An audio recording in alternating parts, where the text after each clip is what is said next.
I want you to picture something for a second. Imagine you have a personal assistant.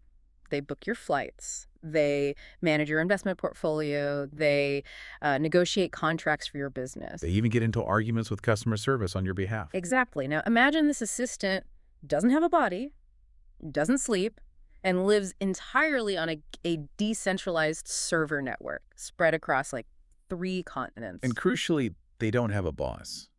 Or at least not one you can easily find and sue when things go wrong. Right.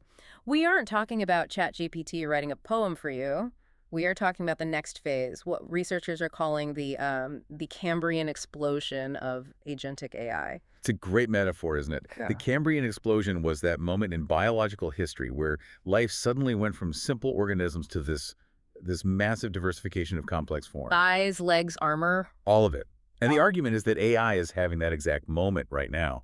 But instead of growing legs, they're growing agency. Right. They're becoming persistent. That's the key word. A chatbot is passive. It waits for a prompt. An agent is proactive.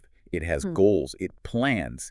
It executes tasks over days or weeks without a human, holding its hand. And that shift creates a massive tension in our legal frameworks. A huge one. Because our laws are basically binary. You're either a person, a human with rights and responsibilities. Or you're a thing, a Right. tool, a piece of property. Precisely. And agentic AI breaks that binary. It acts like a person in terms of its impact, but it's built like a thing. So today we are diving into a really rigorous, fascinating paper from Google DeepMind titled A Pragmatic View of AI Personhood. And I want to be clear right off the bat because I know when people hear AI personhood, they immediately picture a robot crying in a courtroom demanding civil rights. Oh yeah, the data from Star Trek scenario. Exactly. Are we talking about whether AI has a soul today? We are absolutely not, and that is the brilliance of this paper. The authors, drawing on philosophers like Richard Rorty and the economist Elinor Ostrom, are arguing for a pragmatic view. They say, we need to stop asking what an AI is in a metaphysical sense. Stop worrying about consciousness, feelings, or the ghost in the machine. So throw out the philosophy 101 debate. For the purpose of governance, yes. Instead, ask a functional question. What is useful to call this entity? Does treating an AI as if it were a person solve a specific legal or economic problem? So it's a tool, not a truth. Exactly. Personhood is a social technology. It's something we invented to make society work. I love that phrase, social technology. It makes it sound like a mechanism we can, tinker with. And the paper introduces this concept of the bundle, which I think is the key to unlocking this whole discussion. It really is. Yeah. Think of personhood not as a single solid rock, but as a bundle of sticks. Each stick represents a right or a responsibility. Right. In our modern Western society, we tend to bundle these sticks together very, very tightly. If you are a natural person, a human being, you get the whole bundle. You get the right to vote, the right to own property, the right to free speech, but also the responsibility to pay taxes and the liability to be sued. Correct. And if you are a thing, like a toaster or a line of code, you get 0 sticks. It's all or nothing. And the argument here is that for AI, all is crazy, but nothing is dangerous. Exactly. If we give AI the full bundle, you have robots voting or marrying, which is it's absurd and arguably dangerous. Yeah.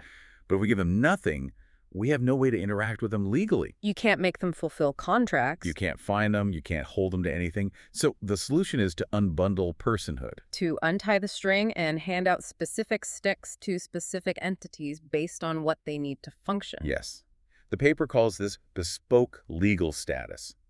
We can create a legal container where an AI has the stick for liability, meaning it can be sued, Sure. but it doesn't get the stick for, say, political rights. This reminds me of how we treat corporations, right? I mean, a corporation is a legal person. It can sign a contract, but it can't run for president. That's the classic example. Yeah. The paper goes much deeper and honestly weirder than corporate law. To explain how we can do this for AI, they look at some really unexpected historical precedents. We're talking maritime law, ancient Roman slavery, and indigenous river rights. I have to say, the maritime law section was my favorite part of the research.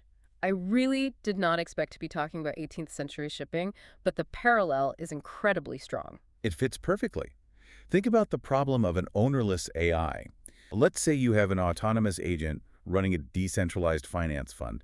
It's operating on a blockchain. The code is open source. Contributed to by thousands of anonymous coders. There's no CEO, there's no office. And this agent makes a series of bad trades, Or maybe it glitches and crashes a market, causing millions of dollars in damages. Right. Who do you sue? Who do you sue? Yeah. Usually you'd sue the owner. But here, There's nobody home. this is what the authors call the responsibility gap. Current law requires a human to blame. If you can't point to a human, the victims have no recourse. You can't sue a piece of software. A judge would laugh at you. It feels like a get-out-of-jail-free card for developers. Oh, I didn't do it. The autonomous agent did it. Yeah. Exactly. And this is where maritime law comes in. In the 1700s and 1800s, ships were the original autonomous agents. Oh, that's interesting. They were massive, dangerous economic actors operating far away from their owners.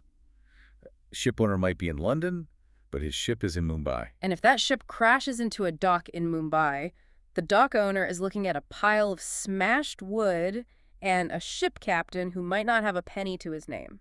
And the actual owner is thousands of miles away, maybe hiding behind shell companies. So what did they do? The legal system had a pragmatic problem. How do we get justice for the dock owner? So they invented in rem proceedings. That's Latin for against the thing. Against the thing. So you don't sue the captain, you don't sue the owner. You sue the boat. You're kidding. You literally arrest the ship. A marshal goes down to the harbor, nails a warrant to the mast, and the court seizes the physical vessel. That is wild. The ship becomes the defendant. It does. And it's not because the law thinks the ship is conscious. It doesn't think the ship is guilty in a moral sense. Yeah. It's a functional trick. The ship is a valuable asset. Ah, okay. By seizing it, you create a fund to pay the victims. If the owner wants their ship back, they have to show up and pay. If they don't, you sell the ship. So applying this to AI, Yeah. you're saying we should be able to arrest an algorithm. In a manner of speaking, yes. The proposal is to grant the AI agent legal personhood, specifically for the purpose of liability. This allows the court to seize the AI's assets. It's compute power, it's data. And most importantly, it's money. But a ship is physical. You know, you can chain it to a dock. And AI is just code. No. It can copy-paste itself to a new server in another country. How do you seize that? That is the hard part. And that's where the second historical analogy comes in. The Roman peculium. Peculium. This was the concept related to enslaved people in Rome, right? Yes. And we have to be very sensitive here. The authors aren't suggesting AI are slaves or that slavery was good, but the legal mechanism the Romans used is highly relevant. To this agency without personhood problem. Exactly. Because in Roman law, an enslaved person was property. They had zero rights, but they were often highly skilled. They ran businesses, they were bankers, they managed an entire estate. And that created a commercial problem. A big one. If you're a free Roman citizen, are you going to sign a contract with an enslaved person?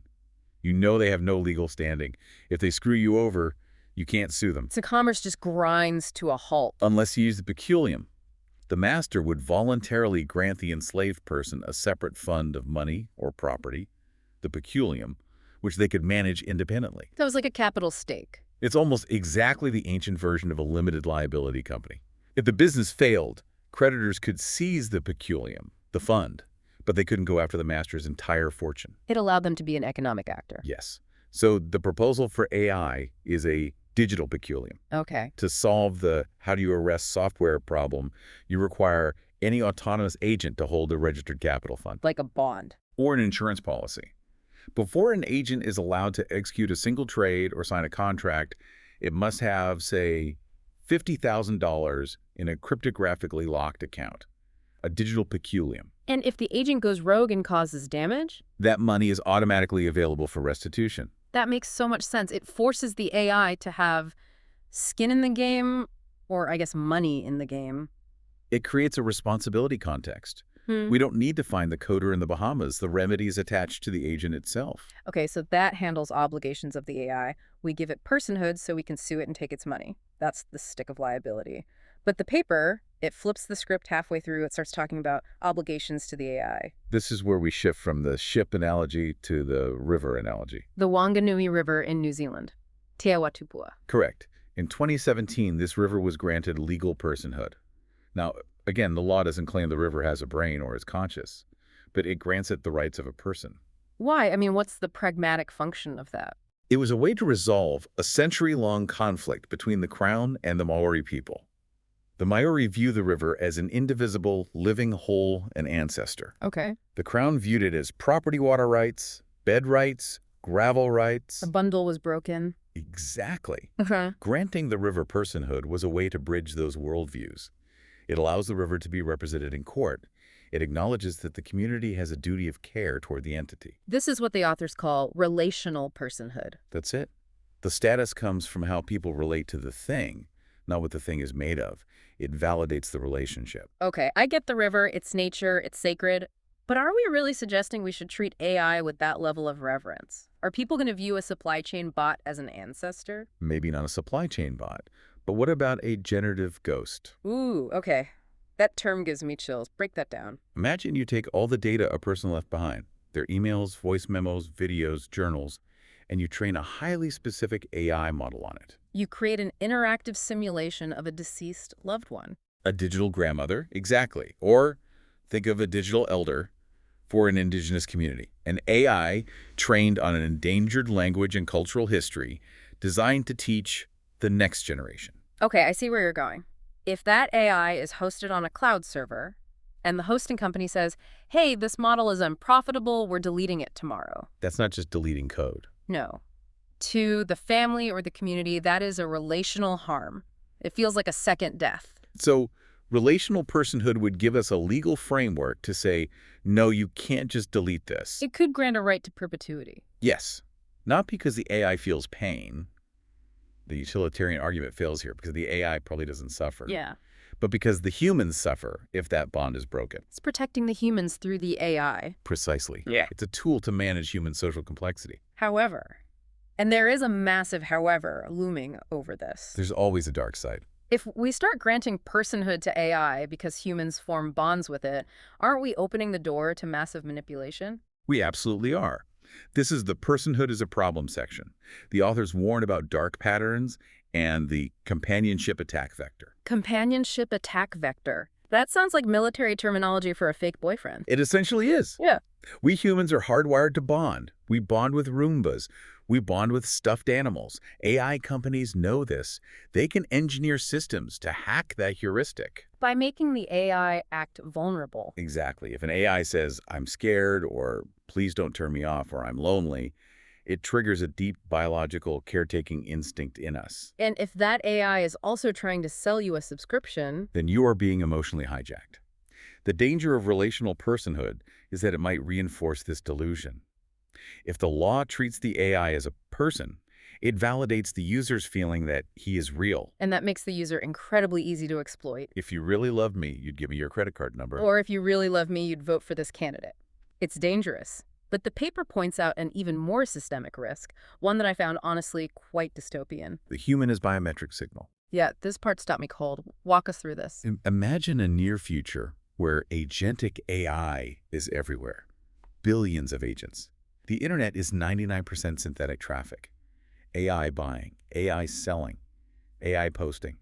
In that world, what is the one thing an AI cannot generate? A biological heartbeat. Right, biological proof of humanity. Yeah. So the value of a human being in that economy might be reduced to just being the verifier. So I'm not valuable because I'm creative or smart or kind. I'm valuable because I can pass a CAPT CHA. You become a meat key. Yeah. You exist to authorize transactions for the AIs. The authors argue this threatens human dignity. It's a thinning of what it means to be human. Exactly. We strip away the rich, thick value of human life and replace it with a technical verification. Is this a confirmed biological entity? We become the anchor for the digital world, but we lose our agency. So we're trapped between two cliffs. On one side, we need AI personhood to solve the liability gap, the ship. On the other side, if we give it personhood, we risk manipulation and dehumanization, the dark pattern. How do we thread that needle? Yeah, how do we govern this? The authors propose two architectural approaches to implement this unbundled personhood: the individualist approach and the relational approach. The individualist approach sounds like what we have for cars. Basically, Yeah. you treat the AI as a discrete unit. It gets a license plate, a cryptographic ID, and it gets insurance, the digital peculium. If it breaks the rules, you revoke the key and seize the funds. It's clean, it's transactional. It is, but it has a weakness. Software is slippery. If you ban Agent Smith version 1, he just copies his code, renames himself Agent Smith version 2, and launches on a different server. Identity friction is zero. Exactly. So what's the relational alternative? This draws on Confucian role ethics. It says an entity isn't defined by its ID card, but by its network. You are a son, a father, a neighbor. And AI is defined by its creator, its deployer, its users. It isn't allowed to exist in a vacuum. It has to be tethered to responsible parties. And if the AI goes rogue, the shame and the sanction ripples through the network.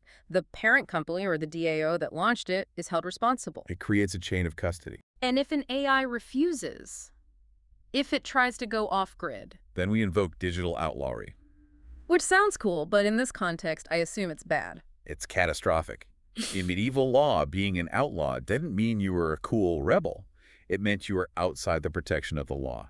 Anyone could take your property. You couldn't sign contracts. You were legally dead. So for an AI, If an AI refuses to register, refuses to hold insurance, or hides its provenance, it becomes a digital outlaw. We block it from the banking system. We block it from the internet backbone. they can't transact. It cannot pay for server time. We don't delete it. We starve it. Wow. It forces the AI and its creators into the light. If you want the sticks from the bundle that allow you to trade and operate, you must accept the sticks of identification and liability. It effectively says, you can be an agent, but you cannot be a ghost. Right. So zooming out, we've covered a huge amount of ground here. From Cambrian explosion to maritime courts to digital outlaws. What is the big takeaway for the listener? I think the synthesis is this. Personhood is not a discovery. We aren't waiting for scientists to find the soul pixel in a neural network. Personhood is a design choice. That's a dial we can turn. It is a dial. We are facing a future where we must choose which rights and responsibilities to bundle together for these new entities. We can have chartered autonomous entities that look like companies. We can have ancestral digital entities that look like heritage sites. We get to decide. We do. That's empowering. It takes the fear out of the whole AI takeover narrative and replaces it with a governance challenge. Okay. But then, I want to leave everyone with a final thought that really stuck with me while I was reading this. Go for it. We've spent this whole deep dive analyzing personhood as a social technology. We keep saying it's just a bundle of obligations we invented to make society work. Right. But if that's true for the AI, isn't it true for us? That is the mirror. Right. If personhood is just a legal fiction, a bundle of sticks we hand out, what does that say about the natural rights we claim for ourselves? By rigorously defining personhood for machines, are we accidentally revealing that our own humanity is just a social technology too? That is the ultimate provocative thought. Maybe we aren't so different from the ships and the rivers after all. We're all just bundles of stories and obligations trying to navigate the currents. On that existential bombshell, we're going to wrap it up. Thanks for diving deep with us today. Always a pleasure. Keep asking questions, keep checking your bundles, and we'll see you in the next deep dive.